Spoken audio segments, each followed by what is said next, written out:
Hello and welcome to this episode of Maga Woman TV, and thanks for joining us. And today I've got an absolute pleasure, a delight, a jewel for you to meet.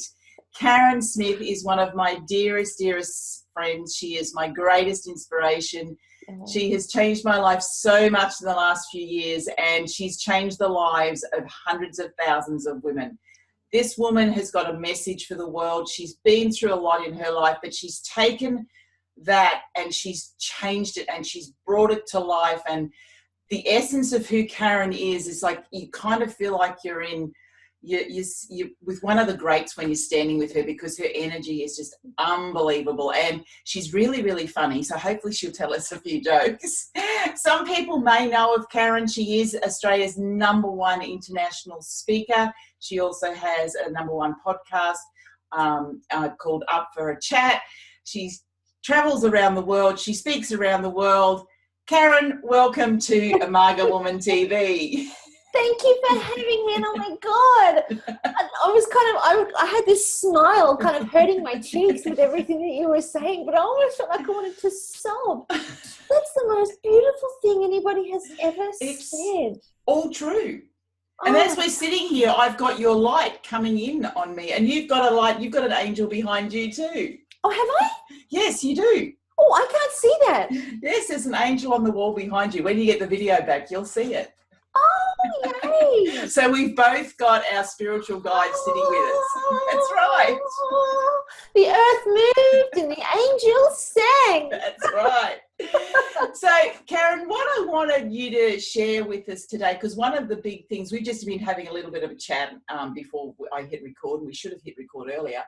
But you've changed the way I think about things. And over the last few weeks, I've been sharing Facebook Lives about attachment. And as I worked through it, I kind of had your voice in my head until I kind of got to the stage where I realized that I was sitting in a place of ego rather than essence. And one of your main messages is that we can live an effortless life. And many women, when they get to their mid-stage of life, their Maga stage, they're a little bit confused as to what the next stage is. They know that they want something different, and life has been pretty tough for them. For many of them, they're stressed, they're burnt out, and they can't really see how it is possible to live an effortless life. But it is possible, because I've seen you go from a really high-performing type A, everything's got to be done exactly right, everything's got to be perfect, to someone who is doing this effortlessly but getting better results in her business and in her life than she ever has. So share with our viewers, as my dog's barking in the background. I love him. He's saying hello to me, by the way. He is. Just if you know, he's saying hello to me. He's living an effortless life. Share with us, how do we live an effortless life? What do we do? I mean, we don't just flick a switch. It's who we are being. Oh, you're so spot on. It's, I think I'm definitely a Maga woman, so I totally fit into your category. And one thing I want to say to everybody that's listening is that, that phase of life of moving into, I don't know who I am, I don't know what to do with myself, I don't know what's next for me. That phase of moving into that aspect of your life is really normal, and it's a very natural part of what's called expansion. And when particularly, and I'm just speaking for women here, and obviously I can't speak for a man because I'm not one, but, specifically for women, we go through these phases and stages in our lives where it's almost like every decade brings with it different challenges. And once we hit the 40 to 50 and the 50 to 60, life becomes more about decluttering. It becomes more about cleaning out. It becomes about more of an internal focus. Because up until that stage, all of the decade phases have been about discovering who we are in a relationship, discovering who we are in a job, discovering who we are as a parent, discovering who we are and how we fit into the world. But what's really interesting, it's almost like when we turn 40, it's almost like a bit of a milestone where it's like, you know what, I so don't have to put up with that shiz bang anymore. And I'm not listening to what anybody else has got to say to me. And then as we start edging towards the 50s and beyond, it's more about, where's my strength? What's this piece of life doing? Where do I fit? And what am I doing with this piece of life now? Because my responsibilities have changed. And I think it's a beautiful invitation for us to stop looking at the world outside of ourselves. And it's very normal and it's very natural, but it is an invitation. And whether we answer the call to that invitation or not, that's what determines the effortlessness of our lives. And that call is a call inward. It's a call inward to discover, who is this? What is this? What am I? Who am I? How do I contribute? What do I want to contribute now? Because it will be remarkably different to what you've been contributing all along. And it will almost be as if the world turns. And it's almost like, you know, we've been living in the brightness of the sun for all of our lives. And then when we hit this phase, we begin to bask in the milkiness of the moon. Still shining bright light, but a different shade and a different phase. So effortlessness comes when first step, we've got to answer the call to go inside. And a lot of people have got a lot of resistance to that, Ange. You know that from, you know, seeing all the hundreds of people that you and I have both worked with over the years. A lot of people have got a lot of resistance to going inward, because it's either, if I do that, well, then it becomes boring and big whoop. And if I know myself, then what? Who cares? And it's also not predictable. You know, at least the world outside, I can predict what I'm going to get. If I behave like an ass, I'm going to get a certain outcome. And if I behave, you know, trying to make friends and be accepted, then I'm also going to get a certain outcome. But we also have to take responsibility, don't we? Because sometimes looking inside, some of the stuff that comes back again is not so nice. It's not so great. But until we can own that, nothing will change. Oh, love. Your words are just like music.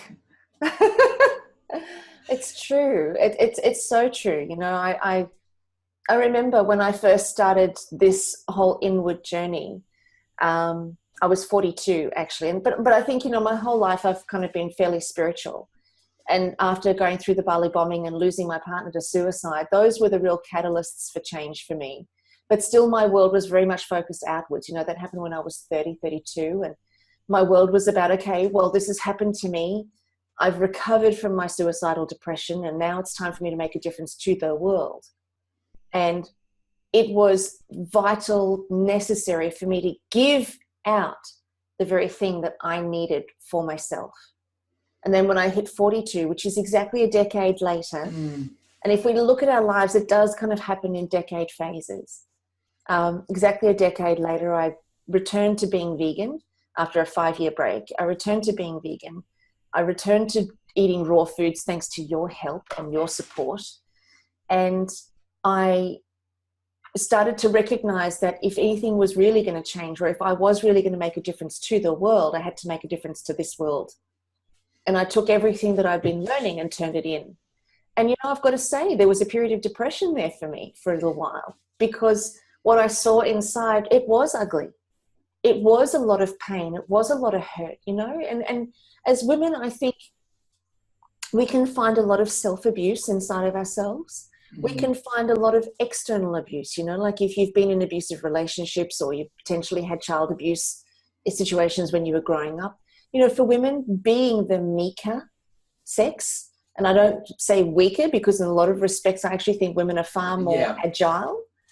But I think being the meeker sex, there's been a culture where domination and intimidation has been part of our cultural upbringing that has left wounds for us as women. And we can't lay the blame outside, because we've got to look inside. You know, now it's an inward journey. And like you've said, we've got to accept responsibility for what's there. That's kind of the first step, and be in a state of acceptance for what's there, but not from a point of view of, oh, I'm such an idiot, but from the point of view of, oh my God, look at how powerful and beautiful and strong I've been, because I've created all that I've created in my life, even with these wounds. I'm amazing, because look at all that I am, even with this suffering. Yeah, and I think as we come into this Maga woman stage, The way I describe it and what I believe happens is it's a time for the little girl within inside of us that we put away many, many years ago. She starts to come out, but now she's wiser than she ever was. I thought you were going to say now she's wilder. Well, she could be that too, because she was probably a little bit wild when she was little, but we put a lid on that. But now she's wiser, and we need to rebirth her. We need to allow her to come out. And a lot of women are scared of her because they've never really known her. And I think that's where a lot of conflict comes. And as we go deep inside, we will bring her out. My dog's still talking to you. It's all right. It'll be okay. That's what live videos are all about. Oh, look, totally. And I think for everybody that's watching, I am the animal whisperer and the secret lover of all animals, and they know when I'm in the room, or they know when I'm around, and they all start barking because they all say, I want to come live with you, Kazza. Well, when he's making that much noise, he can come and live with you. Oh, he's funny. But yes, back to the video. Yeah. So I believe that this is when women really rebirth themselves. And you're right, they heal their wounds. And I've had another guest on the show, and she talked about healing the wounds from our womb, that women hold their wounds in their womb, and which is why as we age, sometimes we have problems with, pelvic floor and all of that type of stuff. It's because we've got wounds. And when we heal those wounds, we come into ourselves. Yeah. Yeah, I absolutely agree with you. And that whole having the womb as the seat for women, I think is definitely worth exploring. It's definitely worth investigating, and it's definitely worth opening up that conversation, because it is one of the things that does make us women. And it is also the creator. It's the aspect of us that is about creation. And I was reading an article the other day about the goddess Kali. She's the goddess of destruction and creation in Eastern philosophy. And it really just kind of rang true with me with what you're suggesting around the womb, in that she's about all of life, but she's also about destruction. She's about creation and destruction, and that she's not discriminate, and it's not slanted one way or the other. And I think that as women, we have the ability, especially as Maga women, we have the ability to create a new experience for ourselves, a new level of being, and a new understanding of who and what we truly are, which includes the destruction of who we've been and what we are no longer willing to carry with us. And metaphorically thinking of the pelvic floor and the collapsing of the pelvic floor, the weakening of the pelvic floor, is because there is so much load. We are carrying such a heavy load in that area on a cellular level that it can't but not weaken or collapse, but it requires fortification, and it requires attention, and it requires the awareness of it. And if you just think about that for a second, and this kind of is going to give your listeners, Ange, a bit of a way in. One of the things that we do, and obviously you and I have quite a giggle about this, but one of the things that we do at our Effortless Self retreats is around taking your awareness inside. So to take your awareness to your right elbow, and then take your awareness to your left ear, and now take your awareness to your womb, and become aware of what it feels like in there. And I'm doing it right now, and I can feel it's heavy. In myself, I can feel it's heavy, and I'm in this work 24 hours a day, 7 days a week. But I think when we, just in that exercise of taking your awareness to your right nostril, you get an experience of your awareness. You get to feel, oh, that's what it feels like when my awareness is focused in here. So now take your awareness to your belly button, the inside, the space just behind your belly button. And just by doing that, we get a direct experience of what it feels like to be inwardly focused, what it feels like to move our awareness inside of ourselves. And then take your awareness out now, outside of you, to an object that's within your line of sight. Might be a cushion, a chair, a lamppost. Can you feel the difference between the deep soothing sensation that you feel when your awareness is inside to the relatively benign, cold, aspectless sensation that your awareness has when it's placed outside? It's kind of like a nothingness. That's right. So that is that's the way to effortlessness, because we can still do the groceries, wash the dishes, help the kids. We can still do all of those sorts of things while our awareness is anchored somewhere inside. So pick a spot and anchor the awareness inside and hold it there for the day, and then go out and do what you've got to do inside. And go out and do what you've got to do outside. But when your awareness is anchored outside on external situations, external circumstances, then you never get to feel that beautiful, deep, warm soothing that you feel when your awareness is anchored inside. And when it's anchored inside, you discover the difference between ego and essence, or ego and awareness.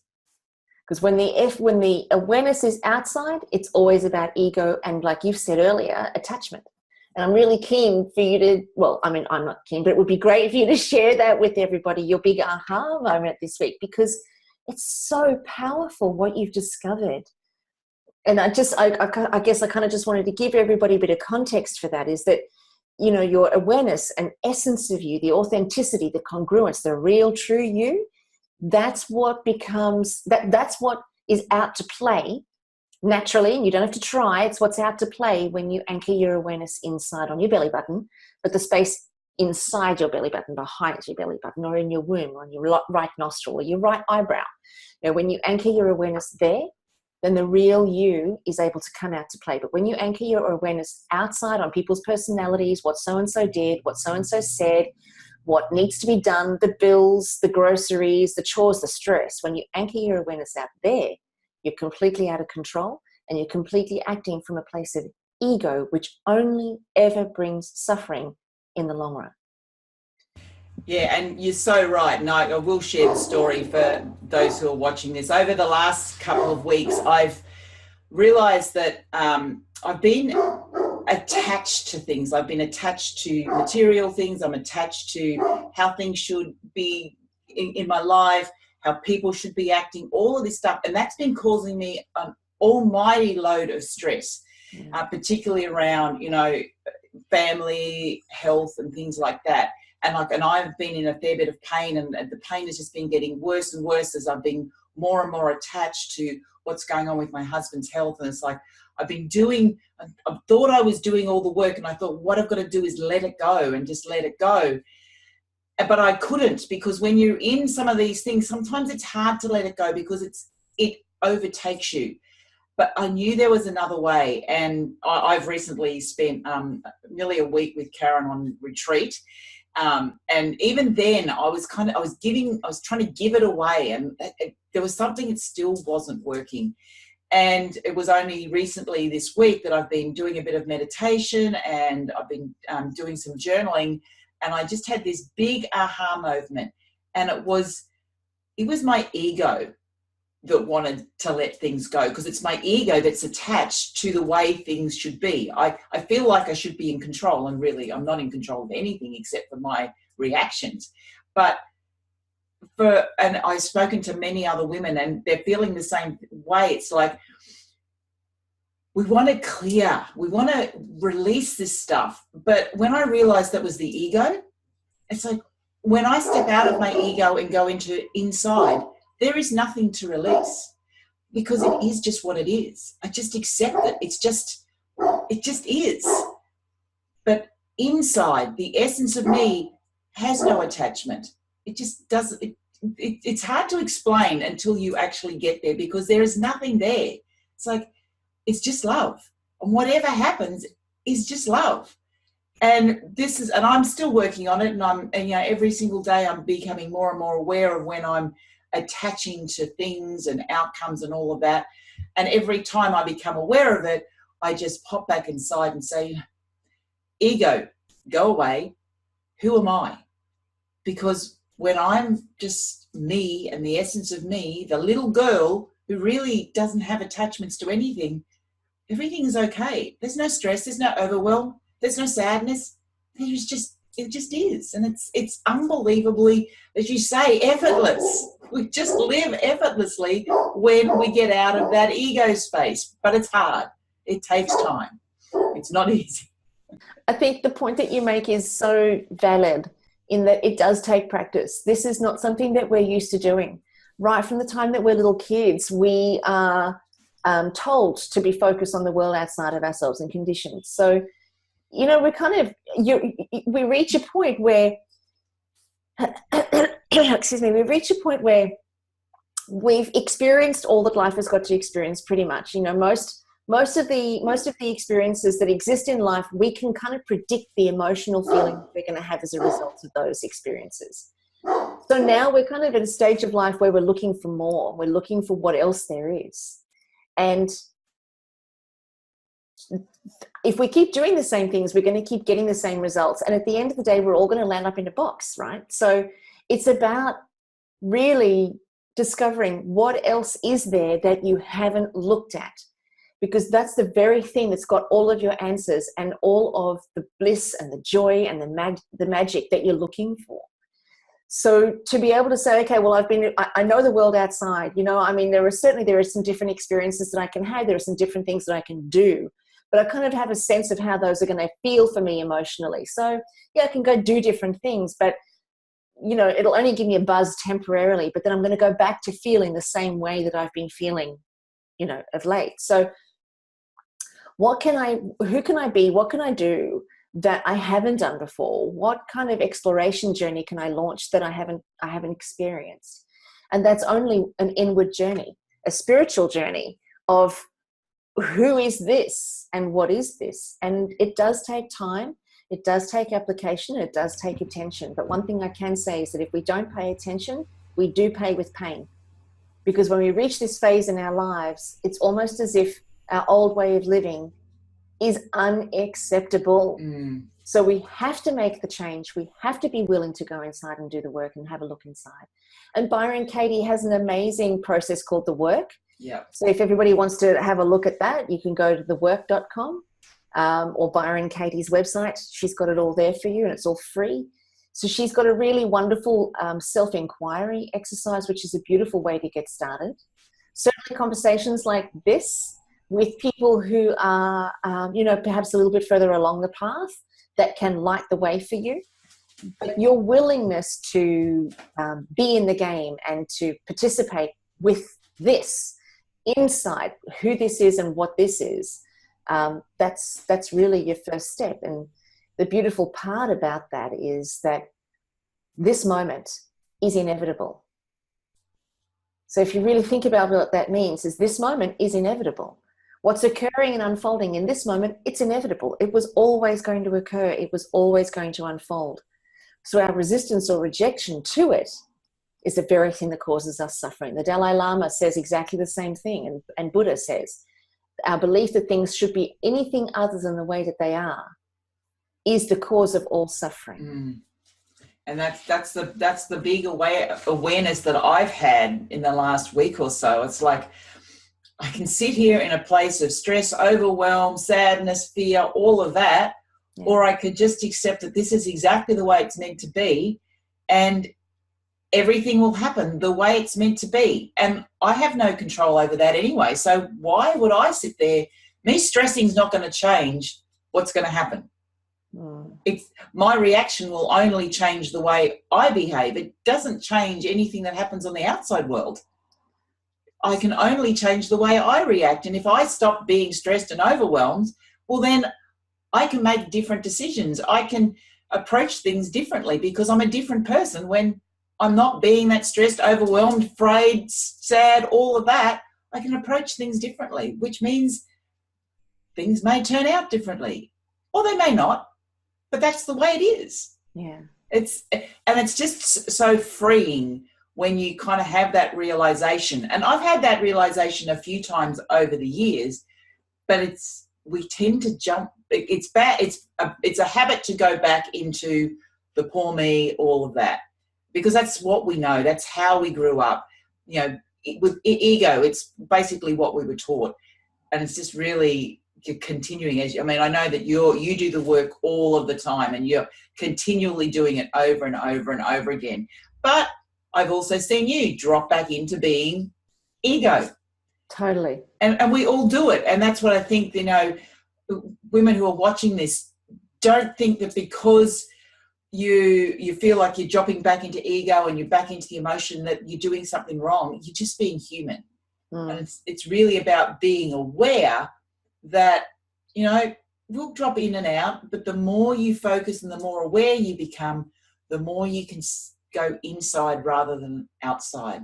And I think that that's such a valid point, in that who we are is different when we're in the attachment and and our conditioned beliefs and habits and behaviors. That, who says that when someone's sick, we have to behave a certain way? Like when I'm sick, my mum is different with me than what my partner Matt is. And then my sister's different with me, and then my friends are different with me. Everybody has a different way of handling when someone they care for is not well. So we've all made it up as to how we need to respond to stressful situations. Like if I don't have any money, I respond in a certain way. And if Matt doesn't have any money, he responds in a different way. And if you don't have any money, you would respond in a different way. So we've all been conditioned as to how to respond in stressful situations. And it's not a truth. It's just a conditioning, and it's just a belief system about that we personally have, that when things like this happen, this is how I need to react. But in actual fact, it's a very tight grip. When stressful situations occur, we have a very, very tight grip. We contract inside. It feels painful. We feel tight. We feel small. We feel powerless. And all of those experiences are not the feelings, if you think about it from a universal or a spiritual point of view, and hopefully everybody that's listening to this kind of gets all of that. If not, they'll learn. They'll figure it out. Yep. But if you think about it, we don't know why we're here. We don't know how we got here. There's lots of theories about it, but nobody truly knows, right? So we can only really just look at what nature, the example that nature gives us. When I look at a tree, trees have stress responses, for sure. Like if somebody puts poisoning on them, they'll have a stress response. Or if somebody starts to cut their branches or their leaves, they have a stress response. And they have, beautiful connection with each other, and they communicate with each other and so on. But, if we pull a tree or a vegetable out of the garden, the world doesn't stop. It doesn't stop. Consciousness, the world, keeps going. So if we can just look at nature and say, we can have those responses, but it doesn't actually change consciousness. It doesn't change the flow of life just because one tree is pulled out or we pull a carrot out of the ground. So the purpose of nature and the purpose of life, everything is temporary. Everything is here for a period and then it's not. And so if we're to look at everything in our lives, even our relationships, they're here for a period and then they're not. Our money, it's here for a week and then you spend it. And then, your car, you put petrol in it and it runs out. Your energy in your own body, you have energy and you burn it. We have thoughts and then they burn out. We have emotions and then they burn out. So everything has a natural ebbing and flowing and a coming and going in nature. And if we can kind of allow ourselves to be in the flow of our natural responses without resistance and without conditioning, then we might still have a stress response, or we might still have an anxiety, or we might still have a nervousness, or we might still have a tension, but it comes and it goes, and that too is temporary. But the problem that we have as a society is we've been conditioned to hold on. We've been conditioned to hold on to that stress and tell ourselves a story that perpetuates more and more and more of it, rather than looking at this moment as being whatever exists in this moment, it is inevitable. Now let me be with that inevitability. And then what's in the next moment? Well, it's whatever is in this moment. It is inevitable. Let me be with that inevitability. Would I like to create something different? Most definitely. But can I create from this pinched off, tight, contracted position? No chance. So my releasing of the situation, like you've said before, if I'm not stressed and if I'm not, worried and I'm not, behaving in that way, then it feels better inside of you. And then, you may create a different outcome. And it's absolute truth. We all know that when we're in the flow of life, everything works beautifully, and bad things can happen, but we're still in the flow of life and we can handle it. But when we're pinched off, tight and contracted because we've got this conditioned belief to tell ourselves more and more stories and fight imaginary battles that are based in the future, which causes anxiety, then we've cut off the flow of life, but we've certainly got ourselves stuck in a position where we're no longer creating.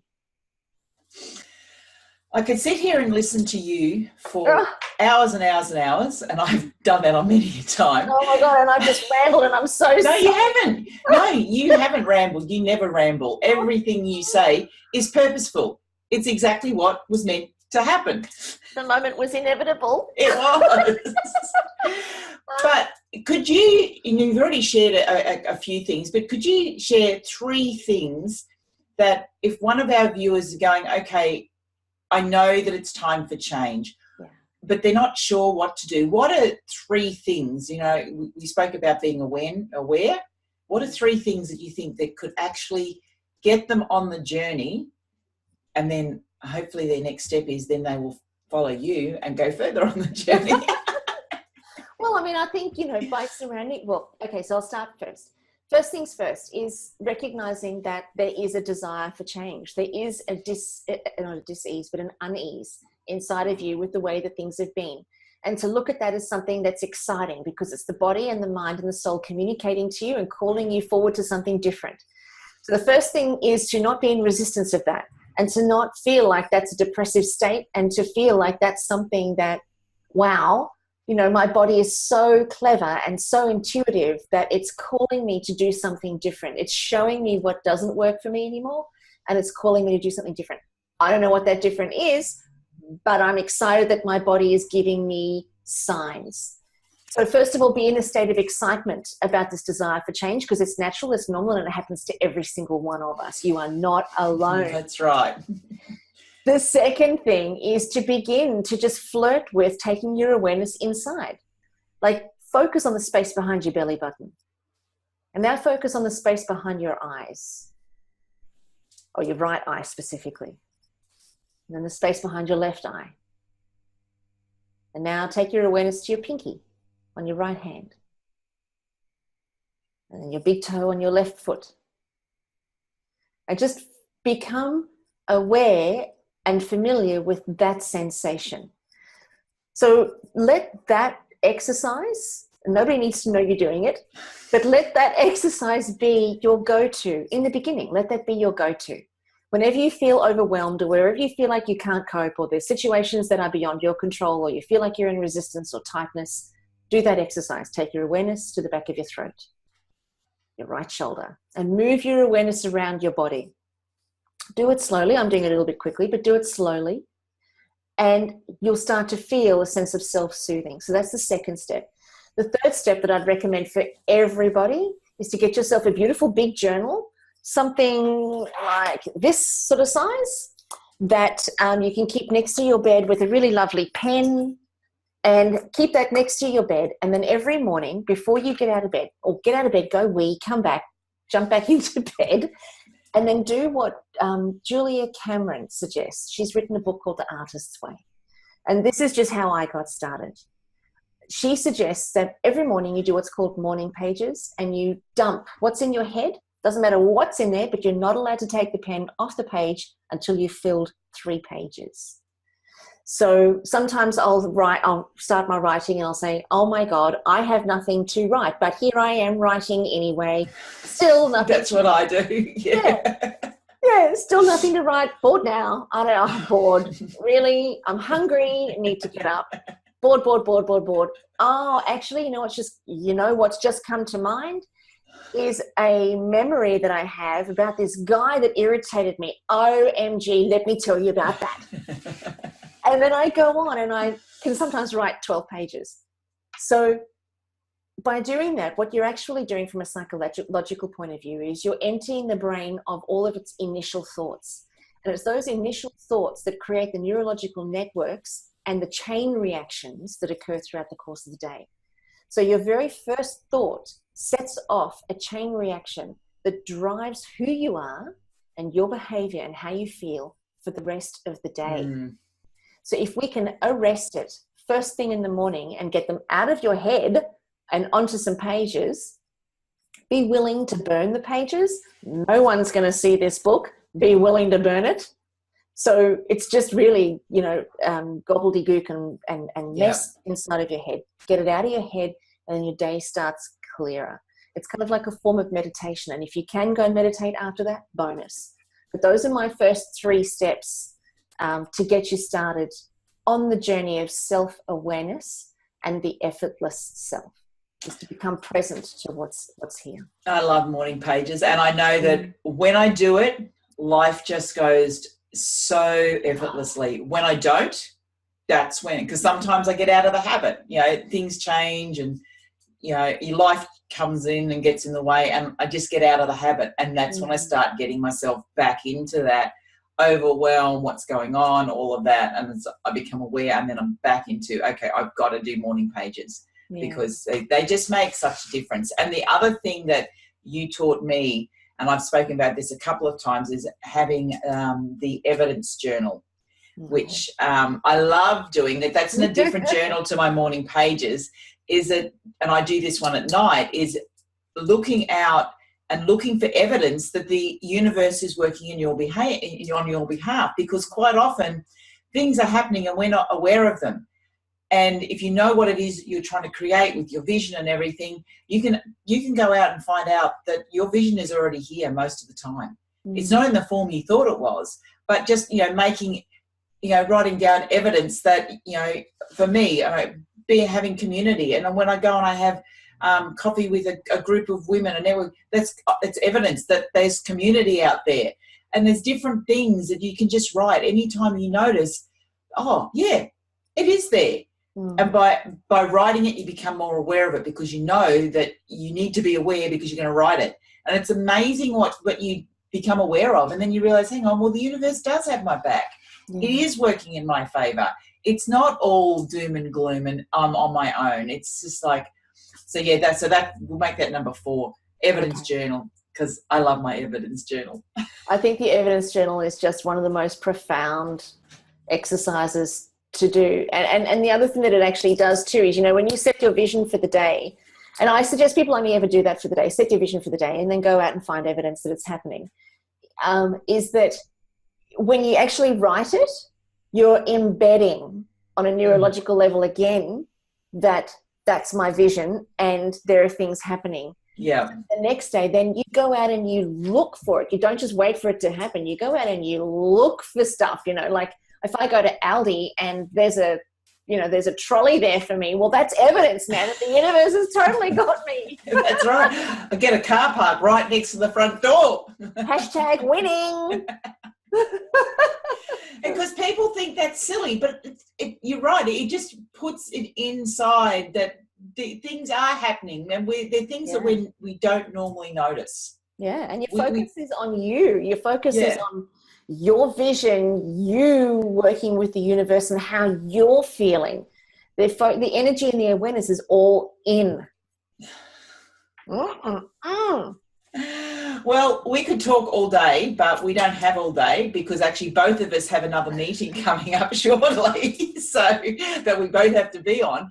So thank you for being part of Maga Woman TV. Now, Carren's also cover girl of the April issue of the Maga Woman magazine and has written a gorgeous article. So if you want to read more about what Carren does, and within the magazine, you'll find all of the links to her social media, to her websites, everything. It's all in the magazine. So pop over there, read it, and you'll find out so much about what Carren does. And Carren, I want to thank you from the bottom of my heart, the bottom of my bottom, as you would say.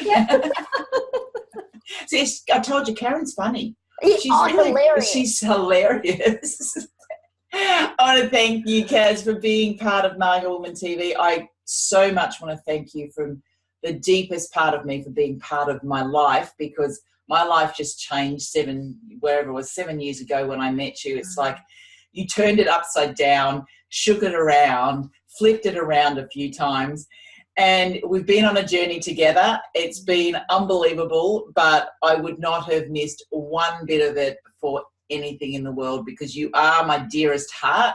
I love you beyond anything, and you are making such a difference in the world, and I'm so proud to call you a friend. Oh, my love. See, now I could sob again, but we've got another, you know. It's all right. You can sob on the next one. That one's okay. Okay, I'll probably. But thank you. That's so beautiful. And you know what? I feel like now our journeys are just beginning, you know. You know, things are just, we've been doing this together for so long, and I feel like, okay, so now we're just beginning again, you know, there's a whole new revelation. It is. And that's it. It's not, there's a never ending journey. We just continue to learn and grow and expand, and you think you're there, and then there's another level. It's like, how many more levels are there? I know you're a couple of levels ahead of me, so I just go, okay, well, I've just got to keep trying to catch up. I get tired sometimes. But thank you for having me. Thank you for everybody that's listened to today's video. It's been an absolute treat to share this time with you, and I'm so excited about this whole Maga Woman movement, and it's so about time. We have got the most perfect person leading the charge, so thank you for coming up with this, because there's nobody doing it. So I think it's profound, and I think it's amazing. So we're all very, very blessed to follow you, my love. Very blessed. Thank you so much. So from my heart to yours, infinite love and gratitude. Bye for now.